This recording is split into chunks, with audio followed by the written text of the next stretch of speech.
What up, Playboy? What up? You can tell us about today's car on the dyno? Today's Ventures, 2016 Camaro SS Super Sport. Brought to us with long tubes on it. Did a atomic MSD Air Force, rotofab, and we did the E85 sensor. Put that in while it was here. It has Borla mufflers. Yep. These long tubes have high flow cats, and it's connected to the factory Y or X. So it Looks like has the crimps where it goes under the diff, which is pretty restrictive, we would think. But all that aside, it made really good power. So yes, I don't know if it's affecting it that far back. it came in super fat. Yeah. Like they all do.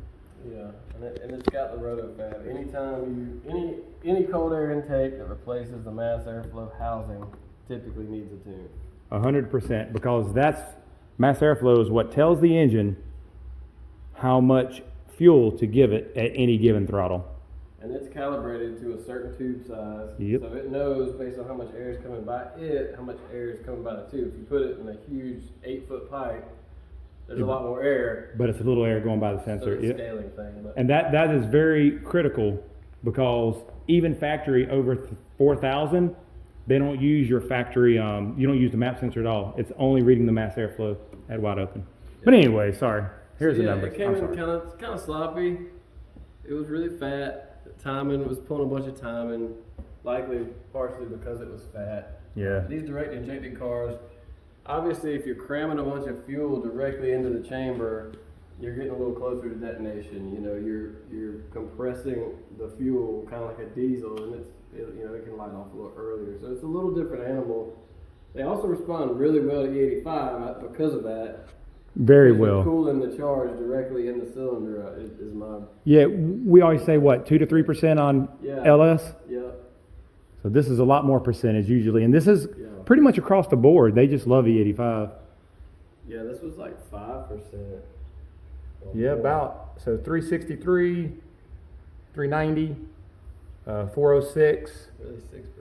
417, and then 430, 442. So that's how it came in, and then 93, and then E85. So you can see E85 is worth a lot on these. Especially a lot on the torque side of things. And just like any other car we tune, transmission's a big. Yeah, this is an A8 car. Yep. So they shift nice. You can make big improvements. Chris's transmission tunes are really good. You can make big improvements because it's shifting gears so many times. If you can speed that up and get a nice firm engagement, then you pick up on the track quite a bit. So, what we do want to show too.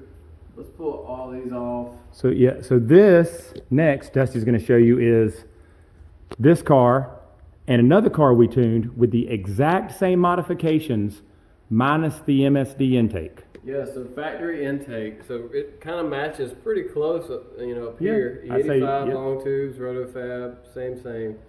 But at 4,900, the MSD starts to really pull away hard, and up past 6,000, you're 30 horsepower right in here. Yeah, that's a big difference. 35. So that's why so many people get rid of the stock LT intake and put on the MSDs. The MSDs are really popular. I don't know if this one's ported or not.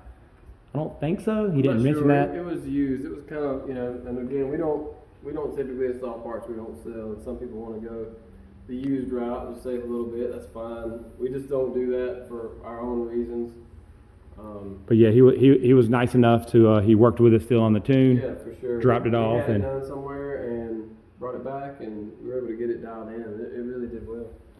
Yeah, so that is the difference on E85, both vehicles, MSD versus a stock intake. I will put this one at the end of the video as well so that you can stop and pause it and put it in there for about 5 seconds. But when we noticed how close the graphs were, we had to pull it up and see. And you can see the torque, it doesn't really lose.